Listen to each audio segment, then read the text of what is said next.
Howard Thurston came out of a great tradition of magic, and it's interesting to me that a lot of the tricks that he learned when he was a boy, he applied all the way through his career. Sometimes he enlarged them to different scales completely.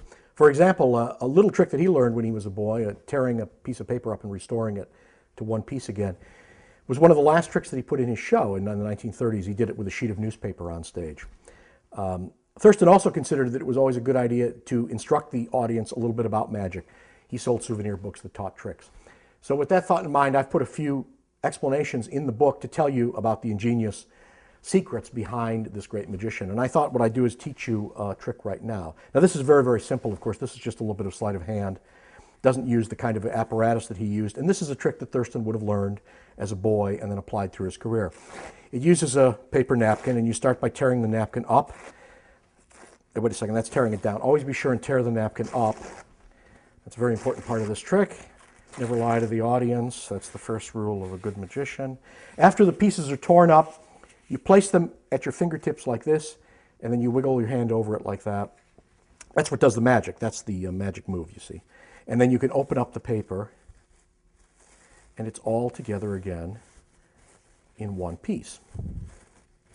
Now, I said it was a very simple trick. It's all about psychology. It's all about natural movements that fool the eye. You see, there's one piece here, and then these are all the torn pieces here. That's what you don't know. When I reach in my pocket, I take out this napkin, and a second after that, unnoticed, my hand comes out with a wadded up napkin in this hand. That's when I tear it up. And you start by taking the napkin and tearing it into strips while the audience watches.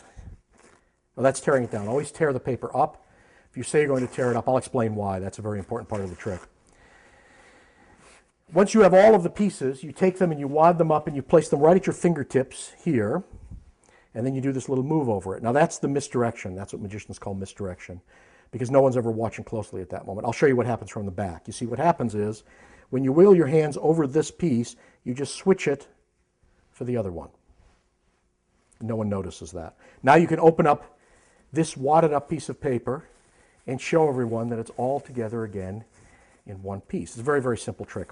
The only hard part of it, and that is part of the psychology, is that sometimes the audience sees the extra pieces sticking out of your hand. And if they see the extra ones, then you have to blow on that. And if you've really torn them up instead of tearing them down, you can open these up, and these are also all together again in one piece. That's the first rule of magic, is that you never tell the audience how it's done. See? I think one of the fascinating aspects of Thurston, one of the things that wasn't understood for many years, is that he started his career as a confidence man. He certainly exhibited those traits. He was able to control the thoughts of the audience.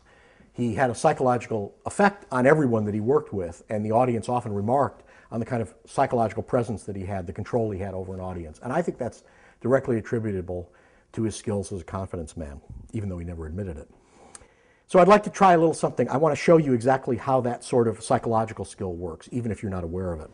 And so, although Thurston used tons and tons of apparatus, over 40 tons of apparatus that he traveled with in train cars, I'm going to try to do this trick with absolutely nothing and involve all of you watching and see if this works. In fact, what you're going to use your two hands. So I'm going to ask you to hold up your right hand in front of you, and I'll do it like this so that you can see it. That's your right hand. Hold it up right in front of your eyes like that. And then with your left hand, I want you to touch your little finger like that. Just touch your little finger. And that's going to be the finger that you start on.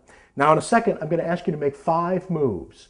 And you can move to any finger that's next to the finger that you're there. And the thumb's considered a finger as well. So these are the two end fingers, the little finger and the thumb. So you make 5 moves. You can move 1, 2, 3, 4, 5. You can move 1, 2, 3, 4, 5.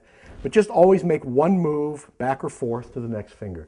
So I'm going to ask you to do that now. Start with your finger on your little finger and now make 5 moves. 1, 2, 3, 4, 5. And wherever you are, just stop with your finger on top of that other finger. And you see, this is where the psychology comes in, because I mentioned these 2 end fingers, and I can tell that you avoided those 2 end fingers. So I'm going to ask you to fold them in like that. And I know that you're on one of the remaining 3 fingers. Now just keep your finger right where it is. Don't tell me if I'm right or wrong. I'm going to try to be right 3 times.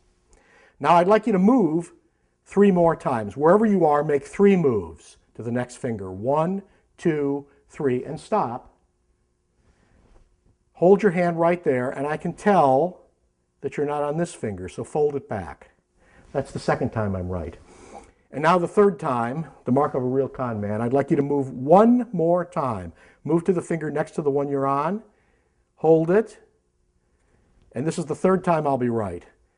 This is the finger you're on, and that was the choice you made. Free will, but I'm afraid it was a little bit of a confidence game.